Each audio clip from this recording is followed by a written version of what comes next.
को नमस्कार करता हूं।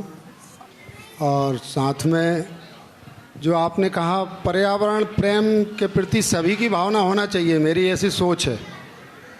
क्योंकि आप देखें तो हमारा देश में पहले इतने जंगल और इतनी चीज़ें होती थी, और जब मैंने देखा कि हमारे ग्यारसपुर में, जो कि ग्यारसपुर को पहचान मिली है साल भंजिका से, जो विश्व प्रसिद्ध है, और वहाँ पर एक तालाब था मानसरोवर। मैं 2015 से 2022 तक जिला पंचायत सदस्य रहा वहाँ, तो उसकी सफाई करीब 7-8 साल से नहीं हुई थी। जब मैं गया तो देखा पूरा तालाब जलकुंभी से भरा हुआ है। तो मैंने कहा जब तक हम लोग आगे नहीं आएंगे, ख़ास तौर से उनको नेताओं को आगे आना चाहिए जिनको जनता फॉलो करती है। तो मैंने कहा इसका संकल्प हम लेते हैं, इसको पूरा साफ़ करेंगे, और लगभग 75% सफाई हो चुकी है। और इसके माध्यम से हम यह भी कहना चाहते थे कि जो हमारी धरोहर हैं उनकी चिंता हमको करना चाहिए। अगर ये एक चीज़ होगी तो हमारे पूरे ज़िले में, चाहे बेतवा हो, चाहे वहाँ पे गंजवासोदा में पारासरी हो, इस तरह के कार्यक्रम आयोजित होंगे और एक मिसाल बनेगी। संतोष शर्मा जी, आपकी समाज सेवा की तारीफ तो कई जगह होती है, समाज सेवा से क्या सियासत की एंट्री होगी? और समाज सेवा के बारे में बताइए। आप बेटियों को लेकर काफ़ी कार्य करते हैं, बेरोजगारों को लेकर भी कार्य करते हैं, यानी बेटा बेटी सबको सम्मिलित कर लिया आपने। सबसे पहले तो इस कार्यक्रम को देख रहे न्यूज़ 24 के तमाम दर्शकों को मेरा नमस्कार, प्रणाम, जय श्री राम। जैसा भैया आप समाज सेवा की बात है, मैं नवदेवी पिपलेश्वर मंदिर समिति जो गंजबासुदा में धार्मिक कार्यों को करने में सबसे अग्रणी संस्था है, उसका मैं अध्यक्ष हूँ। समिति के माध्यम से हम लोग अभी जब वैश्विक महामारी कोरोना का आगमन हमारे देश में हुआ था, तो इससे हमारा बिरसा जिला भी अछूता नहीं रहा। जब लॉकडाउन का जब प्रथम चरण हुआ, अचानक हुआ लॉकडाउन, तो जो दिहाड़ी मजदूर थे, जो रोज काम करने वाले थे, गरीब जनता थी, उनके समक्ष भोजन तक का संकट आ गया। जो सुबह कमाते थे, शाम को भोजन करना उसी आय से, तो ये बड़ा मुश्किल हो गया। और चूंकि लॉकडाउन था तो हम लोगों ने चिंता की, तो एक भोजनशाला नवदेवी पिपलेश्वर मंदिर समिति के माध्यम से हमने चालू की, और लगभग प्रतिदिन 4 से 5 हज़ार लोगों को हम वहाँ से भोजन वितरण करते थे। और आपको याद होगा कि जब मुंबई से और अन्य देश के शहरों से जब पलायन हो रहा था उस काल में, तो कई बेबस और यहाँ तक पैदल चलते हुए लोगों को भी हमारे बागरौ चौराहे से, जो राष्ट्रीय राजमार्ग है, वहाँ से लोगों का आना जाना, तो हमको उनकी चिंता भी हुई। तो हम सुबह 2 बजे तक हम गंजबासुदा में भोजन वितरण करते थे, और उसके बाद 1:30 बजे 2 बजे से हम बागरौ चौराहे पर आकर हजारों लोग रात के 2-2 बज जाते थे। तो ये सब संगठित होकर समिति के माध्यम से हम सब लोगों ने मिलकर यह कार्य को किया, जो सतत चल रहा है। आज भी हम नवदेवी पिपलेश्वर मंदिर में हमारा भोजनशाला नियमित चल रही है। क्योंकि क्या हुआ कि कोरोना काल में कुछ ऐसे परिवार सामने आए, जबकि कोरोना काल समाप्त हो गया था, लेकिन कुछ ऐसे लोग आ गए, ऐसे बच्चे आए, ऐसे बुजुर्ग आए जो बगैर कोरोना के ही परेशान हैं। किसी के माँ बाप नहीं हैं, तो कोई घर से निकाला हुआ है। तो ऐसे लोगों की व्यवस्था हमने मंदिर में ही की, और आज तक भोजन व्यवस्था लगातार चल रही है। तो यह सबके सहयोग से, बासुदा के गणमान्य नागरिक, दानदाताओं और उन सबका सहयोग रहता है इस व्यवस्था में, जो हम अभी तक चला पा रहे हैं। बात तो समाज सेवा की हो गई, अब सियासत की भी बात कर लेते हैं, क्योंकि दोनों दावेदारी जता रहे हैं गंजबासुदा सीट से। रघुवंशी जी, सबसे पहले आपसे सवाल रहेगा। मौजूदा विधायक हैं वहाँ से लीना जैन, वो बीजेपी से ही हैं, टिकट की दावेदारी आप भी कर रहे हैं। ऐसा क्या आप जनता के बीच में लेके जाएंगे, क्योंकि कहा जा रहा है कि एंटी इनकम्बेंसी है उस सीट पर, जिससे आपके पक्ष में माहौल बने? देखिए, जब से हमारे प्रदेश में 2003 से भारतीय जनता पार्टी की सरकार बनी, तो जो काम हमारी सरकार ने और ख़ास तौर से हमारे माननीय मुख्यमंत्री जी के नेतृत्व में हुए हैं, वो बड़े अनूठे काम हैं। और असली में क्या होता है कि हम लोग पुराने जो कष्ट के दिन रहते हैं उनको भूल जाते हैं। अगर हम उन जनता को याद दिलाएंगे तो ऐसी कोई बात नहीं है जो इनकम्बेंसी वाली बात है।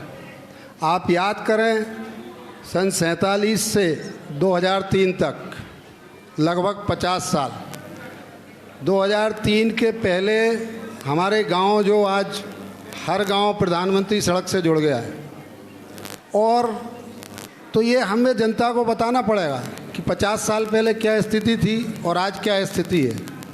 माननीय मुख्यमंत्री जी ने हमारे प्रदेश को, जो कि पहले बीमारू राज्यों में गिनती होती थी इसकी, आज लगातार हम कृषि में कृषि कर्मण अवार्ड जीत रहे हैं। जो हमारे यहाँ सिंचाई का रकबा लगभग 5 लाख हेक्टेयर होता था, जिसमें अंग्रेज़ों के द्वारा दी गई योजनाओं की भी सिंचाई की वो रकबा सम्मिलित है, मगर अकेले माननीय मुख्यमंत्री जी ने आज उसको 45 से 50 लाख हेक्टेयर पर पहुँचाया है। तो ऐसे कई काम हैं जो गंज बसोदा में विकास हुआ है पिछले 5 साल में। बिल्कुल हुआ है, बहुत सारा। आप तो देखिए, फिर तो टिकट ही नहीं कटेगा उस हिसाब से, तो अगर नहीं, विकास हुआ तो। बिल्कुल, अगर अच्छा काम कर रहे हैं और करें तो बहुत बढ़िया बात है, बहुत विकास हुआ है। आप कई मामलों में देख लें, स्मार्ट सिटी, गंज बसोदा कभी कल्पना नहीं कर सकता था छोटा शहर जिसको स्मार्ट सिटी का दर्जा सर, मैं मिलेगा। 4 दिन पहले आया था यहाँ पर, बहुत ज़्यादा आक्रोश देखने को मिला था मौजूदा विधायक को लेकर। देखिए, ये सब गौण चीज़ें रहती हैं, और आप अगर देखेंगे तो हमारी सरकार या हमारी पार्टी के खिलाफ कहीं पे कोई आक्रोश नहीं है। सच्चाई है, पार्टी को लेकर बिल्कुल नहीं।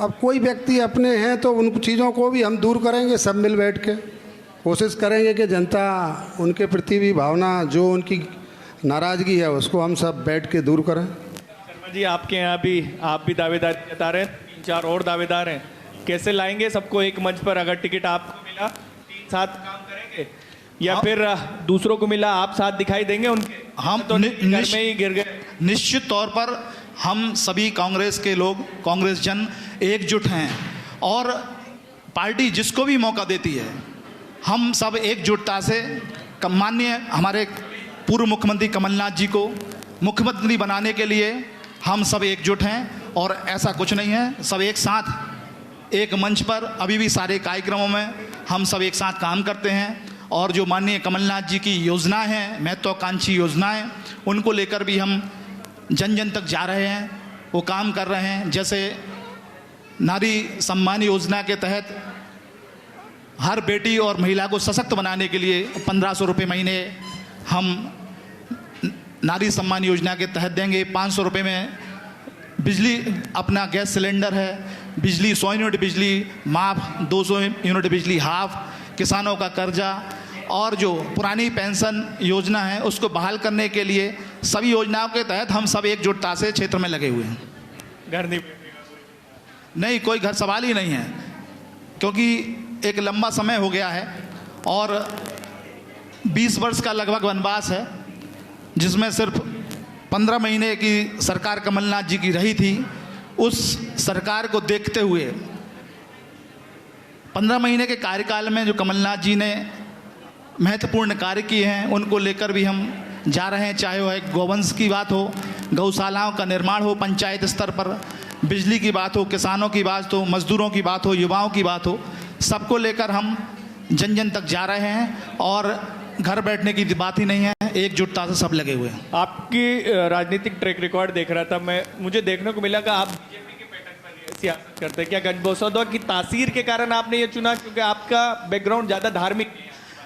ऐसा नहीं है, चूँकि मैं सनातनी हूँ और किसी पार्टी का ठेकेदारी नहीं होती हिंदुत्व को लेकर या सनातन को लेकर, तो मैं गर्व से कहता हूँ मैं सनातनी हूँ। और धार्मिक सामाजिक कार्य करना, गरीब बेटियों का विवाह करना, या कोई राजनीति से प्रेरित होकर काम नहीं करता मैं।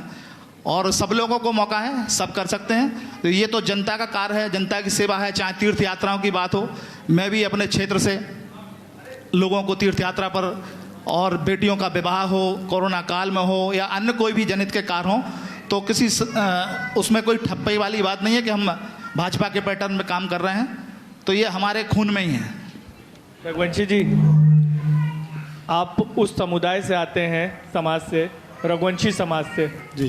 एक गंज बसोदा में 10 साल पहले ये चीज़ काफ़ी प्रचार प्रसार किया गया था कि रघुवंशी समाज के यहाँ पर दबंगई है। उसके बाद यहाँ पर लंबे समय के बाद एक जैन समुदाय के कैंडिडेट जीते, फिर अगली बार फिर पार्टी ने, बीजेपी ने भी जैन समुदाय को दिया और जीत के भी गई। आप भी रघुवंशी समाज से आते हैं, जनता को ये कैसे बताने की कोशिश करेंगे कि आप सौम्य हैं, सरल हैं, समाज सेवी हैं? कैसे कनेक्ट करेंगे जनता को? क्योंकि सबसे बड़ी चुनौती तो आपको अंदर, आप समझ गए मैं क्या बोलना चाह रहा हूँ। जी जी, देखिए हम लोग रघुवंशी हैं और हमें बड़ा गर्व होता है कि हम भगवान राम के उस कुल से आते हैं। और भगवान राम ने मानस में यही कहा है कि गाय, देवता और ब्राह्मण और साथ में जो जिसको ज़रूरत है उसका हित करने का हम लोगों के उन्होंने अवतार लिया था। तो हम तो इसी पद्धति पे चलते हैं कि हमारे यहाँ जो भी ज़रूरतमंद, जिसको भी मदद की ज़रूरत है उसकी मदद करना चाहिए। और भगवान ने तो कभी इन चीज़ों को लिया ही नहीं है, और रघुवंश कुल की तो ये परंपरा है। अब कुछ लोगों के ऊपर आरोप आए या हुए हैं, तो मैं तो शुरू से ही इस स्वभाव में रहा हूँ। खुद मैंने गरीबी देखी है किस तरीके से होता है, कैसे गरीबी होती है। तो इस लिहाज से हम लोगों पे ऐसा आरोप, आपका कहना कि सभी रघुवंशी इस टाइप के, ऐसा नहीं हो सकता। सभी का नहीं बोला सर। एक चीज़ और है, आप थोड़े दिन पहले धरने पे बैठ गए थे, क्या हुआ, क्या था? थोड़ा सा बताएंगे उस वाक्य के बारे में। नहीं, गलत है, कोई धरने पे नहीं बैठे। सुनवाई नहीं हो रही थी, अधिकारी सुन नहीं रहे थे? नहीं, कुछ ये बयान दिया था आपने? तो जिला पंचायत में बैठक के दौरान पूरे सदस्य थे, सभी 18 सदस्य और सभी जनपद के लोग थे। उनको किसी बात से, अधिकारियों से कुछ था तो उन्होंने उसका सामूहिक विरोध किया। ऐसा तो विधानसभा और लोकसभा में भी होता, तो उसमें कोई बुराई नहीं थी किसी भी तरह? नहीं, किसी से नाराजगी नहीं, सब बढ़िया चल रहा है, सब ठीक चल रहा है। जिला पंचायत अध्यक्ष रहते हुए पिछले 1 वर्ष में 1077 पत्र लिखने वाला कोई अध्यक्ष होगा जिसने 1077 पत्र लिखे, और उन पर काफ़ी काम भी हो रहा है। और जिला पंचायत अध्यक्ष रहते हुए बाकायदा जनपदों में जाके जन सुनवाई करते हैं हम लोग। तो हम लोग तो जनता का काम, आज कोई भी फ़ोन आए, चाहे जिसका नंबर हो ना हो, उसको हम जवाब देते हैं और समस्याओं का सॉल्यूशन करते हैं। आपने देखा होगा कई जगह तार खंभे टूट जाते हैं, कई जगह सड़क की समस्या होती है, लोग फ़ोन करते हैं, हम तुरंत उसका सॉल्यूशन करते हैं। और उसमें हम ये भेदभाव नहीं करते कि कौन सी पंचायत है, कौन सी पार्टी है, कौन है, व्यक्ति है। यही तो आपको अलग बनाता है दूसरों से। ये तो काम है, इसीलिए मैं कह रहा हूँ कि ऐसा नहीं है कि दबंगई या ऐसा कोई मामला है। और ख़ासतौर से हमारे ज़िले में तो ये है ही नहीं है। पूरे ज़िले में बात करें, दबंगई वाली चीज़ यहाँ बिल्कुल नहीं है। ये यूपी वगैरह में या बिहार में देखने को मिल सकती है, यहाँ नहीं। शर्मा जी, कितनी सच्चाई है? देखिए भाई साहब सही कह रहे हैं, किसी समाज का एकदम से कोई विरोध नहीं होता, कोई भी समाज हो।